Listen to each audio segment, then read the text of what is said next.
ന്യായം വിധിക്കാൻ നടക്കുന്ന ഞാൻ എന്റെ സ്വന്തം കുട്ടികളെ നേരെ വളർത്താൻ കഴിവില്ലെന്ന് വന്നാൽ സാറ് വിഷമിക്കാതെ, സോമുന്റെ മനസ്സ് മാറും എന്ന് പ്രതീക്ഷിച്ച് സമാധാനിക്കല്ലാതെ മറ്റെന്താ ചെയ്യുക? മനസ്സിലുള്ള വിഷമങ്ങൾ ആരോടെങ്കിലും തുറന്നു പറഞ്ഞാൽ അതൊരാശ്വാസമാണ്. അതും ബാലനോടാവും. എനിക്ക് ബാലനും സോമും ഒരുപോലെയാണ്. ഞാൻ സോമുനോട് സംസാരിക്കാം. സോമുനോടോ? അതെ സാർ, എനിക്കാവുമ്പോ അവനോട് എന്ത് സ്വാതന്ത്ര്യം എടുക്കാമല്ലോ. ഞാൻ സംസാരിക്കാം സാർ. പറഞ്ഞ് ഞാൻ മടുത്തതാണ്. ശേഖരൻകുട്ടിയുടെ വാക്കുകൾ പണ്ടേ അവൻ ചെറുത്തിട്ടേ ഉള്ളൂ. ഇനിയിപ്പോ ബാലൻ... ഞാൻ പറഞ്ഞു നോക്കാം. ചിലപ്പോ അവന്റെ മനസ്സിൽ ഒരു ചെറിയ മാറ്റം ഉണ്ടാക്കാൻ കഴിഞ്ഞെങ്കിലോ. ബാലന്റെ ഇഷ്ടം. ഇനിയിപ്പോ ഫലം ഉണ്ടായില്ലെങ്കിലും ശ്രമിച്ചു എന്നുള്ള സമാധാനമെങ്കിലും ഉണ്ടല്ലോ. അച്ഛനെ പോലെയാണ് സാറെനിക്ക്. സാറിന്റെ മനസ്സിലെ ഈ വിഷമം കാണുമ്പോൾ ഞാൻ ഇന്ന് തന്നെ അവനോട് സംസാരിക്കാം. Wish you all the best.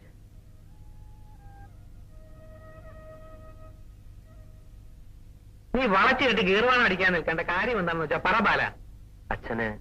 അച്ഛന് മാത്രമല്ല, അമ്മയ്ക്ക് ശേഖരേട്ടനും എല്ലാം നിന്റെ ഇന്നത്തെ ഈ പോക്ക് എത്രമാത്രം സങ്കടം ഉണ്ടെന്നറിയോ? അതെന്താ നീ മനസ്സിലാക്കാത്തത്? നോക്കു ബാല, അച്ഛൻ ഇഷ്ടമുള്ള വിധത്തിൽ അച്ഛൻ ജീവിക്കും. നേരും പ്രമാണവും ആദർശവും ഒക്കെ ആയിട്ട്. അതൊക്കെ അച്ഛന്റെ ഇഷ്ടം. ശേഖരേട്ടന്റെ വഴിയെ ശേഖരേട്ടനും. ഇനിയിപ്പൊ അവര് പോകുന്ന വഴിയൊക്കെ ഞാനും പോകണമെന്ന് വെച്ചാ അത് ശരിയാവുന്ന കാര്യമാണോ? അല്ല, അങ്ങനെ നിയമം വല്ലതും ഉണ്ടോ? എന്റെ വഴി വേറെയാ. കാവ്യ എടുക്കാണ്ട് സന്യാസ വേഷം കിട്ടിയ ആളെ ഞാനില്ല. എനിക്ക് ജീവിക്കണം. ജീവിതം അറിഞ്ഞുകൊണ്ട് ജീവിക്കണം. പക്ഷെ സോമു, നിന്റെ തോന്നൽ തന്നെ ശരിയല്ല. നീ തെറ്റായ വഴിയിലൂടെ പോകുന്നുണ്ടല്ലേ അവരെ എന്നെ എതിർക്കുന്നത്. എടേ, നിർത്തി. വേറെ വല്ലതും പറയാനുണ്ടെങ്കിൽ പറയടേ. എനിക്ക് പറയാൻ ഇത് മാത്രമേ ഉള്ളൂ. നീ ഒന്ന് ആലോചിച്ച് നോക്ക്, നിനക്ക് എന്നെ ബോധ്യപ്പെടും. എടേ, നിന്റെ ഈ സുവിശേഷ പ്രസംഗം നിർത്തട്. ദിവസവും 3 നേരം ഉപദേശ പ്രസംഗം കേട്ട് മടുത്തു. ഇനി നിന്റെ വക വേറെയും. എനിക്കിതൊന്നും സഹിക്കാനും വയ്യ. എനിക്കിതിനോട്ട് മനസ്സുമില്ല. എനിക്ക് വേറെ ജോലിയുണ്ട്.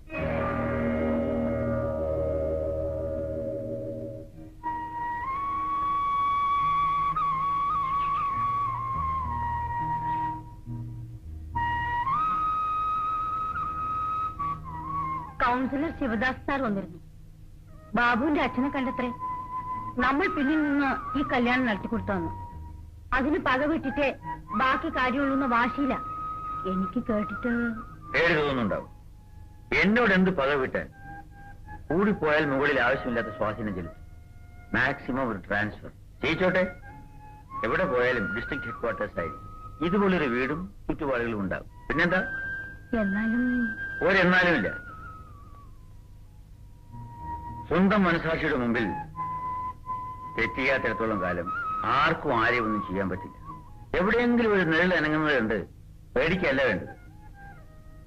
എന്ത് വന്നാലും നേരിടാനുള്ള തന്റെ ഇടത്തിൽ ഉറച്ചു നിൽക്കണം.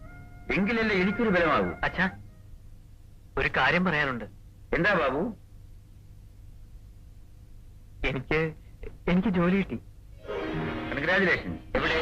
ഞങ്ങളുടെ കോളേജിലെ പ്രൊഫസറായിരുന്ന റിട്ടയർ ചെയ്ത രാമകൃഷ്ണൻ സാറിന്റെ പാരലൽ കോളേജിൽ ലെക്ചറായിട്ട്. ഗുഡ്. നാളെ തന്നെ ജോയിൻ ചെയ്യണം. എന്റെ പ്രാർത്ഥന ഉണ്ടാ മോൻ ജോലി കിട്ടിയ. കേട്ടോ ബാബു, ബാബു കഷ്ടപ്പെട്ട് പഠിച്ചതും ജോലി അന്വേഷിച്ച് നടന്നതും ഒക്കെ വെറുതെയായി. മുഴുവൻ ക്രെഡിറ്റും അമ്മ തട്ടിയെടുത്തു. തുടക്കത്തിൽ 450 രൂപ തരും. 450 is a good sum to start with. എന്റെ ആദ്യത്തെ ശമ്പളം എത്രയായിരുന്നു അറിയാമോ? 72 രൂപ. പിന്നെ അച്ഛാ,